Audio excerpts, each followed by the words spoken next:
এটা একটা নৌকা যা দেখতে সাধারণ সাবমেরিনের মতো, কিন্তু কাজ একদম ভয়ঙ্কর। তবে এটা কোনো যুদ্ধের অস্ত্র না, বরং মাদক চোরাচালানের জন্য বানানো এক অদ্ভুত যান।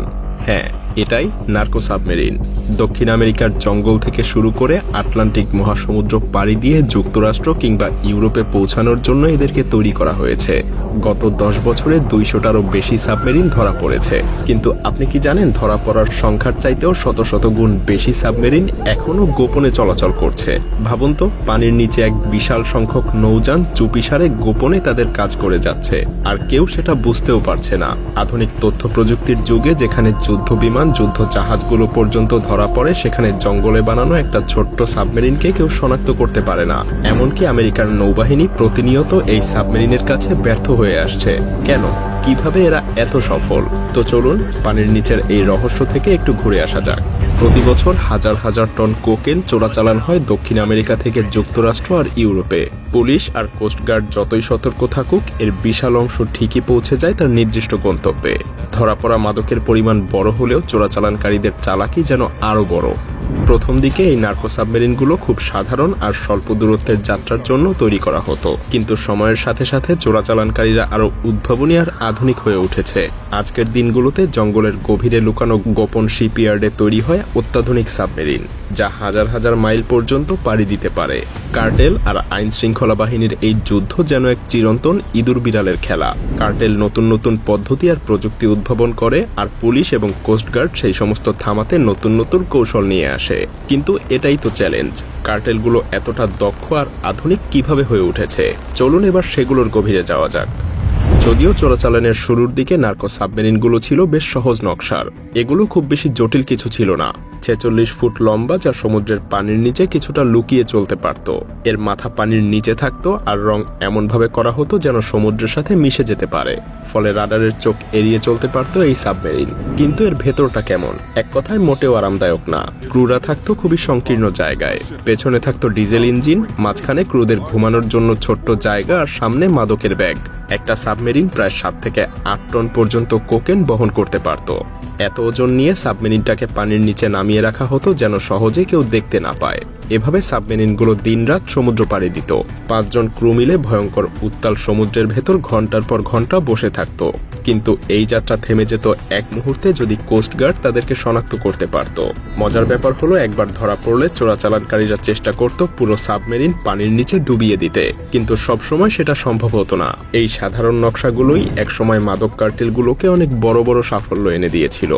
তবে এখনকার উন্নত প্রযুক্তির তুলনায় এগুলো যেন এখন পুরনো দিনের স্মৃতি। কার্টেলগুলো যখন বুঝতে পারলো যে সমুদ্র পাড়ি দিতে হলে আরো উন্নত নকশা দরকার, তখন তারা সাবমেরিনগুলোকে আরো বড় এবং শক্তিশালী করে তুলল। এভাবে জন্ম হলো 65 ফুট লম্বা উন্নত নার্কো সাবমেরিনগুলোর। এগুলো শুধু বড়ই না, বরং অনেক বেশি ক্ষমতাশালী, যা পুরো আটলান্টিক মহাসমুদ্র পাড়ি দিতে সক্ষম। কিন্তু এই যাত্রা মোটেও সহজ না। ক্রুদের জন্য এখানে নেই কোনো আরাম। ঘুমানোর বিছানার জায়গায় তাদেরকে প্লাস্টিক ব্যাগ আর শক্ত ফাইবার গ্লাসের মেঝেতে শুতে হয়। শৌচাগারের বদলে ব্যবহার করতে হয় প্লাস্টিক ব্যাগ। খাবার বলতে আছে শুধু এনার্জি বার, চাল আর স্যাডিনের ক্যান। সমুদ্রের উত্তাল ঢেউ, পথ হারানোর ভয় আর কোস্টগার্ডের নজরদারির মধ্যেও এই সাবমেরিনগুলো তাদের লক্ষ্য পূরণের জন্য চলতে থাকে। কিন্তু কখনো কখনো সবকিছু পরিকল্পনা অনুযায়ী হয় না। যেমন একটা ঘটনা বলি, কিছু বছর আগে একটা উন্নত নার্কো সাবমেরিন আটলান্টিক পাড়ি দিতে গিয়ে জ্বালানি ফুরিয়ে ফেলে। 2 সপ্তাহের যাত্রা 1 মাসে রূপ নেয়। এরপর তারা চেষ্টা করে অন্য কার্টেলের নৌযানের সাথে যোগাযোগ করতে, কিন্তু তারা সেটাতেও ব্যর্থ হয়। শেষমেশ তারা সাবমেরিনটাকে ডুবিয়ে দিয়ে পালানোর চেষ্টা করে, কিন্তু শেষমেশ আইন শৃঙ্খলা রক্ষাকারী বাহিনী তাদেরকে ধরে ফেলে। তবে যখন উন্নত সাবমেরিনও ধরা পড়ার ঝুঁকিতে পড়ল, তখন কার্টেলগুলো তৈরি করলো স্নরকেল সাবমেরিন। এটা এমন এক নৌযান যা পুরোপুরি পানির নিচে ডুবে চলতে পারে। শুধু উপরের দিকে থাকে ছোট্ট একটা পাইপ। এই পাইপ দিয়ে বাতাস ঢোকে আর ইঞ্জিন ঠান্ডা রাখে। এই 65 ফুট লম্বা সাবমেরিনগুলো ফাইবার গ্লাস দিয়ে তৈরি, যাতে সেগুলো সহজে রাডারে ধরা না পড়ে। এটা প্রায় 8 টন পর্যন্ত কোকেন বহন করতে পারে, এবং এগুলো এতটাই গোপনীয় যে সমুদ্রে কোনো স্নরকেল সাবমেরিন এখন পর্যন্ত ধরা পড়েনি। সত্যি বলতে জঙ্গলের ভেতরে এ ধরনের উন্নত নকশার সাবমেরিন তৈরি করা আসলেই অবিশ্বাস্য। কার্টেলরা যেন সবসময় আরো এক ধাপ এগিয়েই থাকে। মজার ব্যাপার হলো, যখন স্নরকেল সাবমেরিনের উন্নত প্রযুক্তি সবার নজর কাড়ছিল, তখন কার্টেল আরেকটা বিপ্লবী ধারণা নিয়ে আসে। বৈদ্যুতিক সাবমেরিন, এটা যেন একদম নীরব আর পুরোপুরি অদৃশ্য চোরাচালানের এক মেশিন। ৩৯ ফুট লম্বা এই সাবমেরিনে কোনো ডিজেল ইঞ্জিন নেই, এটা পুরোটাই চলে 10 টন ব্যাটারির শক্তিতে। এই ব্যাটারি চালিত সাবমেরিন 12 ঘন্টা পর্যন্ত 5 কিলোমিটার প্রতি ঘন্টা গতিতে চলতে পারে। যদিও এর গতি কম, কিন্তু এটা পুরোপুরি পানির নিচ দিয়ে চলতে পারে এবং বড় নৌযানের সাথে যুক্ত হয়ে বেশি দূরত্ব পাড়ি দেয়। সবচেয়ে চমকপ্রদ ব্যাপার, এই সাবমেরিনের গোপনীয়তা এতটাই নিখুঁত যে সমুদ্রে কখনোই এর দেখা মেলেনি। শুধু কলম্বিয়ার জঙ্গলে মাত্র একটা সাবমেরিন পাওয়া গিয়েছিল। কার্টেলরা এটাকে শেষ অস্ত্র হিসেবে তৈরি করে রেখেছে, যা ধরা পড়ার সম্ভাবনা প্রায় শূন্যের কাছাকাছি। তবে যখন আপনি ভাববেন কার্টেলের এসব জটিল মেশিনগুলো হয়তো শুধু প্রযুক্তির গুণ, তখনই সামনে আসে আরেকটা নাম, অস্কার মরেনো রিকার্ডো। তাকে বলা হয় নার্কো সাবমেরিনের রাজা। Drugs and disappearing. Here's tonight's Marshall's Most Wanted. 38-year-old Ricardo Moreno served 41 months in prison for a felon in possession of a firearm.